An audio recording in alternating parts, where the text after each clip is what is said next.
What's up, everybody? Something a little different today. I wanted to make an old-fashioned, old-school YouTube Let's Play series. This is very different to the normal content I make, you know, the heavily edited reviews, guides, big discussions on MMOs, that sort of thing. Today, I just wanted to play through a game, go on an adventure, talk through it with you all, and just have fun. And if you're into it, let me know in the comments, and I'll happily make more like this. So today, we're playing Conan Exiles, a survival multiplayer game. You can play solo with friends, PvP, PvE, and yeah, you can fight monsters, craft, gather, tame beasts, do dungeons, PvP, and more. I played a bit of this when it first came out, didn't get very far, but it has had a ton of updates since then. It's had years of big patches, big content, and loads of new additions to the game. And some friends recommended it, said it was in a really good place now, so I wanted to try it. So yeah, let's get straight into it. Let's play Conan Exiles. So I've gone with a PvP server, and the first thing is to make the character. So race, I got no idea what any of these mean. I don't know any Conan lore, so I just wanted to go with something that looked a bit like a Dothraki for Game of Thrones, you know, a bit manly, rugged, long hair, and strong. So yeah, I just went with one that looked pretty cool. And then you had to pick a religion, which again, I've no idea. There's like specializations in the religions. Like some had like flesh preparation and cannibalism. And then they have an avatar, which I think is like the god they worship, maybe. So one was like a big tentacle monster, one like a frost giant.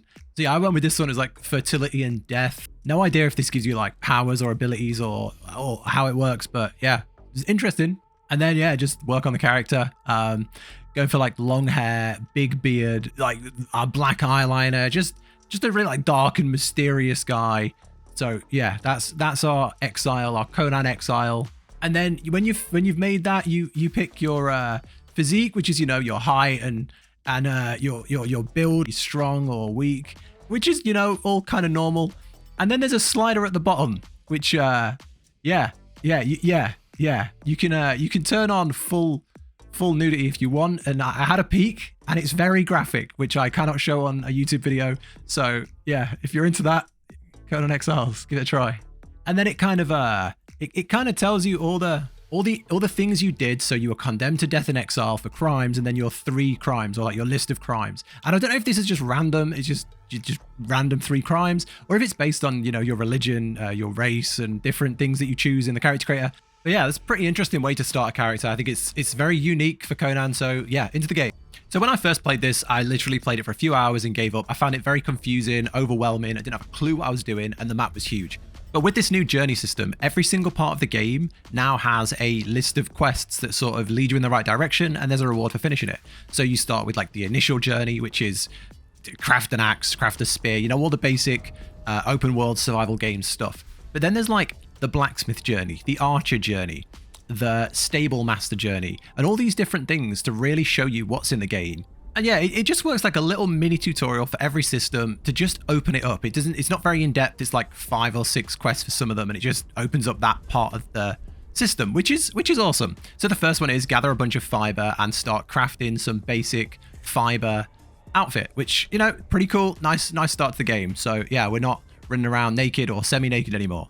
The UI is really intuitive. You just press tab, and then there's like a quick craft window on the right, and if you've got the ingredients, you just craft them and they just auto-equip, which is, yeah, really smooth. And then from doing that, we got a level. So leveling up, you get points, and then they go into this big tree of different places you can put your attribute points. Don't really understand what most of this were, but I don't know. Expertise seemed like you could gather more. And then I wanted to go for strength, so I just kind of dumped my points for now. But when you hit the little milestones along, the first one is like a buff, and then the next one that has 2 little dots on it, that's like a choice. But yeah, I'm mostly going to go for strength. Keep it real simple. Just hit stuff, get stronger. And then the journey has you pick up branches and pick up sticks, literally just pick everything up from the ground, and craft a pickaxe and craft an axe. So pretty much, you know, like every other survival game in existence. But yeah, and then once you've picked up the little rocks on the ground and you craft the pickaxe, you put it on your hotbar, and then you can hit the big rocks. And quite interestingly, is the rocks sort of like get broken off and disappear. Like very cool. I wasn't expecting it. I thought it'd just be an animation of hitting a rock and then it like depletes or something. But yeah, pretty interesting. And on to the next system in the game. This is an interesting one, knowledge. So every time you level up, you get knowledge points. I think I have 3 at this point. And everything you want to craft in the game, you need knowledge for. So whether you want to go into 2-handed swords, axes, bows, you need the knowledge to craft that item. I'm not sure if knowledge is limited and there's only so many things you can make, or if eventually you get every bit of knowledge in the game and you can make every single thing. But yeah, everything you want. You make a campfire, a box, house, any sort of item needs the knowledge, which is really cool. And some need a lot more knowledge than others. So of course, the first thing I went for was two-handed swords, because big, strong sword boy. And then yeah, it just goes into your crafting window on the right. Click craft, and there it is. Stone, twigs, branches, and it goes onto the hotbar. And yeah, I gotta say, it looks pretty sick. Considering it's like a stone sword, it looks pretty sick. But it was slow. It was like going all strength in Elden Ring and swinging one of those big clubs. So yeah, it was rough. And you have like basic attack, heavy attack, and then like a special, which for this was like an overhead. Just a big smash. And then it tells you to like lead yourself out of the desert. And then when you get out of there, you kind of can meet with other people. So I met up with a friend and tried to make a party, and I have no idea how to do that. So the only thing I could see to do was make a clan and then invite them into the clan. I don't know if there's a party system. Let me know in the game if that's just being stupid. But yeah, clans seem to work. But you can still hurt the other players in your clan, which is strange. So yeah. Yeah, the next big task was to slay an enemy on this the Survivor Journey. And this little turtle was victim number 1. Yeah. Yeah. Combat felt clunky. I don't know if it was the heavy sword or it's the game, but the combat felt a little rough around the edges. Turned out later you can press Q to like lock on. Did not know this. But yeah, you kill the enemy and then you butcher them, which, yeah, pretty generic for survival games. But yeah, the combat is probably the weakest area. I love the systems, but the combat is a little janky. And then with the freshly butchered turtle, the next part of the journey was said to unlock cooking, primitive cook, and cook some meat. Then I think then we've covered all the basic survival bases. And then yeah, you just plonk down the campfire and you put the meat in, you put some wood in, turn it on, like again, like most other games. And that's it. That's the end of the survivor's journey. And I gotta say, that's, as far as tutorial goes, it's a really nice one. It teaches you the basics of crafting and gathering and cooking and how to unlock different things. And then it's pretty much an open game then. It's pretty much sandbox, open to do whatever you want. And that's kind of how the game was on release, I think. That's how I remember it, very open from here on out. But with the journeys, you can now go into a different journey and learn a new thing and go down a different path, which I was really excited about. And yeah, I think this is really cool. There's so much in here, like learning how to be an archer, a tanner to like do leather, and masonry to build houses, blacksmithing, the armorer. There's a lot, farmer.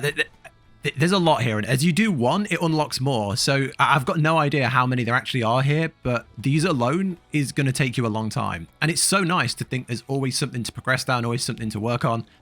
So yeah, next I went for a survival shelter, which is like basic building, gets you to unlock masonry, construction. And I feel like having some sort of beginner base would be a good starting point, because it's very a crafting heavy game. So I think having some sort of a base would be good. So yeah, first step, construction hammer, and start building. And also, I couldn't get on with the two-handed weapon. It felt so clunky. I tried to make something else, so sword and shield kind of thing. So started crafting those as well, just to see if the combat would be any faster and like more, I don't know what the word is, responsive, I guess. And I mean, it looks cool. The sword and shield looks pretty cool. So yeah, thought I'd try that. But yeah, onto building. Building is the next thing to work on. So it works a lot like Rust. If you played Rust, you place down foundations, and then you can open up like a UI, and that lets you choose different parts. So you can have walls, windows, doorways, roofs. And I'm assuming that with knowledge, you can unlock lots of other building materials. But for now, it was very basic. You also have all your crafting stations in here. So if you're going to go into all the different crafts like blacksmithing, furnaces, they're all placed with your construction hammer. So yeah, cue the building montage of the basic, really terrible base. Please don't judge how terrible this came out, because hey, look, it's a new system to learn and it didn't look very good. It doesn't even have all the walls, but you know, it's a place to store stuff and sleep, and it almost has a roof, so it'll do, right? I really like how like everything has its own knowledge. So if you want to place a box, you need to get the box maker knowledge. You want to place like a certain crafting station, you need that crafting station's knowledge, which is all really, really interesting. And then while gathering like rocks and stuff, notice this guy just charging at us, and it was just called an exiled fighter. So yeah, interesting. Didn't even expect that. But yeah, got to try out the sword and shield, and it is 100 times smoother than the two-handed sword. And then after learning how to be a master house builder, it was time to pick a new journey. And I went for warrior because, you know, that was the whole point, making a strong strength dude. And yeah, it teaches you like the basics of dodge, roll, kick. But then it gets you to craft different weapons. So it's like craft a club and learn about attacks that stun and how to stun people. Learn how to sunder, bleed, get you to craft a spear. And it's really cool. I wasn't expecting the combat to have that much depth of like different weapon abilities and different status effects you can put on them, which is interesting. And you learn the most important thing, lock on. And I've got to say, after locking onto an enemy, the combat it's still a little clunky, but it's 100 times smoother. Once you learn how to lock on and you can actually like pace around an enemy and roll out of attacks, the combat does feel so much better. And then completing that unlocked, I think, Rogue, which was more stealthy and daggers and poisons. And then it unlocked another one, a Soldier, which was like heavy armor and stuff. And then with the basics of combat down, and I felt like could get into fights, could harvest the things around us quite well, it was time to find a real place to put the base. So we want to be around some good resources, want to be more central in the map before we start really spreading out. So it was time to move forward into the harder territories and the more hostile locations. And on the way up, found like the first ever player house. So the first thing that was made by another person, which was cool. And then just behind it, some ironstone. So it was like it looked different to other rocks. It was like a metally color, and you hit it and you got ironstone, which is, I can only assume, for making iron. And then literally around the corner and a little further north was some black rocks, which had coal. Again, probably very important. So with these survival games, the resource management and like where you are is always really important. So wanted to make sure that we were near lots of cool resources, that we didn't have to travel miles every time we needed a little bit of iron. I'm sure there's more advanced things in the game to be around, but this felt like a good start. Obviously, creatures were a little stronger. Everything was a real fight around here. The hyenas were rough. And then, you know, I thought, okay, let's go a bit further north because more central, the better. And there's this very suspicious looking cobweb, which, you know, I hate spiders. Does anyone love spiders? I don't know. Tried to avoid it and went like around the spider's web to go up on this mountain. And yeah, there's like a huge camp of enemies and spiders. A massive mountain just full of spiders, and you can see how little damage I was doing to them. They are strong. They didn't do like crazy damage, but they took so long to kill that mostly just was running away. So yeah, I couldn't go any further north with the weapons and tools we had. So retreated back down the mountain to where we first found the ironstone, because this place was awful. The thought of trying to build around here when we couldn't even kill one was bad, and they're terrifying. So yeah, back down the mountain. And then building a base, like a big proper base with walls and a ceiling, would require lots of resources. So I did loads of gathering of like trees, rocks, just to get enough resources to fully build this out. And then it was time for the big build. Tried to make it as expansive as possible, room for like all the crafting stations. There seems to be loads of crafting in this game, so tried to keep it as broad as possible and as open as possible. Made one main room with like the chests in, to protect from like PvP with just like one door in and out. I don't know how PvP works, or I don't know. From playing Rust, I'm very nervous of a chest room to have the precious stuff in. And then there's like, I made a big room for like all the crafting stations and things like that. Put a few doorways in, and it was done. And now it's ready from here to get into all the crafting, all the good tools, exploring. There's dungeons and stuff like that. So yeah, this is kind of the start, you know, moved into the middle of the map. Got some good resources, loads of dangerous places and dungeons around us, and ready to go out from here. So probably going to wrap this video up here because it's kind of, I guess it's a good intro, a good first impression kind of start video. But yeah, I think this is a great game so far. Conan seems fantastic. No idea what the end game's like. In the new expansion, in the new the patches, there's this thing called Age of Sorcery where there's like sorcerers and magic spells. You can raise monsters and golems and loads of cool stuff. No idea about that. Currently just running around with a wooden spear. So yeah, good place to end the first video. If you've enjoyed this, please let me know in the comments. It really helps know that people received it well and, you know, you want to see more of it. But I'm enjoying the game, so I'll definitely keep playing it. So if you want to see more on the channel, yeah, just, you know, like the video, let me know in the comments. That helps me out a ton. And if you have any tips about Conan, if you're a seasoned veteran, if you've played it in the past and, you know, you want to drop me some hints and tips down below, that'd be huge as well. Literally the only way I'm finding out about stuff in this game is the journey little tutorials telling you what's in the game. So yeah, it's going kind of slow. So if you have any really cool tips, like you should definitely go do this or this really cool things over here, I'll go check it out in the coming videos. But that's it for here. And if you want to stay along for more, subscribe to the channel. But that's it. Take care, everybody, and I'll catch you in the next one.